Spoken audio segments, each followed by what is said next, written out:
দলের নাম নয়, আহলুল হাদিস কোন জাতির নাম নয়, আহলে হাদিস কোন বংশের নাম নয়।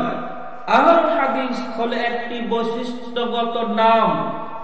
আমরা সারা দিন মুখে তাসবিহ বললাম আমি হলো একজন আহলুল হাদিস, আমি একজন আহলুল হাদিস, আর আমার মধ্যে যদি কোরআন ও হাদিস যদি আমল না থাকে, আমি যদি আল্লাহকে যদি ভালো না বাসি, আমার মধ্যে যদি আল্লাহর বিধান যদি না থাকে, আমার মধ্যে যদি রাসূল সাল্লাল্লাহু আলাইহি ওয়াসাল্লামের আনুগত্য যদি না থাকে, আমার মধ্যে যদি পবিত্র কোরআন ও হাদিস আমল না থাকে, আমার জীবন যদি পবিত্র কোরআন ও হাদিস অনুযায়ী আমাদের জীবন যদি পরিচালনা না করে, তাহলে আমরা আহলুল হাদিস হতে পারবো না।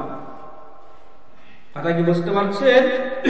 আহলুল হাদিস হলো ওরাই যারা কোরআন ও হাদিস অনুযায়ী যাদের জীবনকে পরিচালনা করবে, তারাই হলো আহলুল হাদিস। কারণ আহলুল হাদিস কোনো দলের নাম নয়, আহলুল হাদিস কোনো ব্যক্তির নাম নয়, আহলুল হাদিস একটি বৈশিষ্ট্যগত নাম। আমার আপনার মধ্যে যদি কোরআন ও হাদিস আমল থাকে, তাহলে আপনার আহলুল হাদিস। আমাদের সমাজে দেখবেন আমরা বংশগতভাবে আহলুল হাদিস থাকতে পারি, কারণ আহলুল হাদিসের বাড়িতে কোনো শিরক থাকে না, আহলুল হাদিসের বাড়িতে কোনো বিদআত থাকে না। আজকে আমাদের সমাজে দেখবেন আহলুল হাদিসের মসজিদে শিরক চলে, আহলুল হাদিসের মসজিদে বিদআত চলে, আহলুল হাদিসের বাড়িতে গান বাজনা হয়, আহলুল হাদিসের বাড়িতে সুদ চলে, আহলুল হাদিসের বাড়িতে ছবি মূর্তি ঝোলানো আছে, আর নিজেকে দাবি করছেন যে আমি একজন আহলুল হাদিস। নিজেকে দাবি করছেন আমি একজন আহলুল হাদিস। আপনি সারা দিন যদি দাবি করেন আহলুল হাদিস, আর আপনার বাড়িতে যদি ছবি মূর্তি ঝোলানো থাকে, আপনি আহলুল হাদিস নন।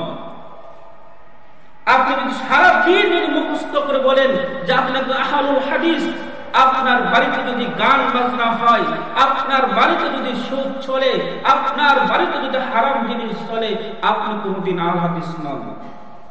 আহলুল হাদিস হলো ওরাই যারা কোরআন ও হাদিস অনুযায়ী যাদের জীবন, যাদের পারিবারিক সমাজ রাষ্ট্র, যাদের সবকিছুই কোরআন ও হাদিস অনুযায়ী তাদের জীবনকে পরিচালনা করবে, তারাই হবে আহলুল হাদিস।